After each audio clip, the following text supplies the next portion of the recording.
afternoon. And I'm sorry, I sang a little bit too much last night. My voice is not happy with me today. So, I told Renee she needs to warn us next time. Anyway, discovery, challenge, and growth, and a lot of divine help best defines the past decade of my life. The discovery part started soon after I turned 60, when I had a serendipitous encounter with my former therapist that I saw following my second failed marriage. I shared with him that I had reunited with my son, who I had relinquished for adoption, and I was shocked to find that after 3 years of therapy, I never told him I had given up a baby for adoption.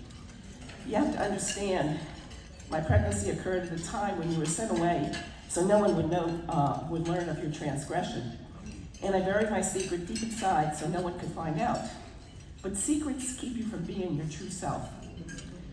Discovering this missing piece of the puzzle woke up long buried memories and changed my perspective. I realized my fear of being alone stemmed from my being alone when I relinquished my baby. My trouble with making friends was because it was hard to be a true friend when you locked out part of yourself with secrets. But what shocked me the most was how ashamed I was, and how this shame stopped me from showing up authentically and powerfully in my life. Thankfully, God had graced me with a great support system. My beautiful daughter, Sahar, my husband, Jeffrey, my family, and a couple of friends who saw in me things I couldn't see in myself. Then I discovered NWLC. A speaker at one of my first meetings spoke of the walls we build around ourselves to protect ourselves.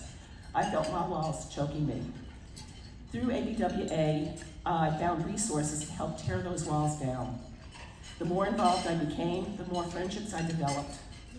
I was so touched by the love and support I received from my NWLC friends when my mom passed away, and when my husband's health started to decline, even though I had to step back to take care of them, they were still there for me.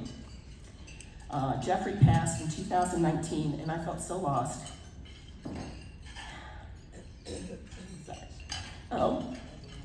I knew I had to figure out my life without him, and I was going to have to work totally out of my comfort zone to do that.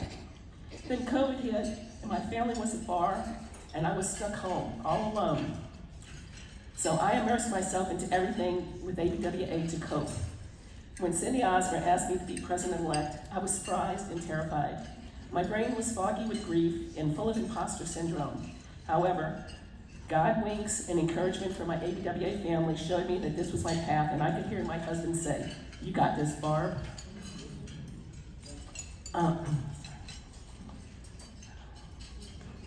My first month as president, we were hit with COVID uptick, followed by Hurricane Ida, which wreaked havoc in our lives. Despite the damage to my home, I was blessed to have NWLC and our members to focus on, and together we held each other up. I tell you, pure joy best describes how I felt at the end of my year as president. Thanks to our amazing board and our members, our league grew, became more unified, and we qualified for level 1 best practices. I had successfully survived my role as president in one of the most challenging times of my life. It was so empowering, I can't even tell you. And here I stand now, sharing my story with you as top 10. It's totally unbelievable. In closing, I have learned that it's never too late to make peace with your past, and doing so is so powerful. NWLC opened me up to incredible friends and connections, and being able to serve in this organization has helped me become the best version of myself. I am forever grateful for what NWLC has done for me, and will continue to work hard to pay it forward to help others. Thank you.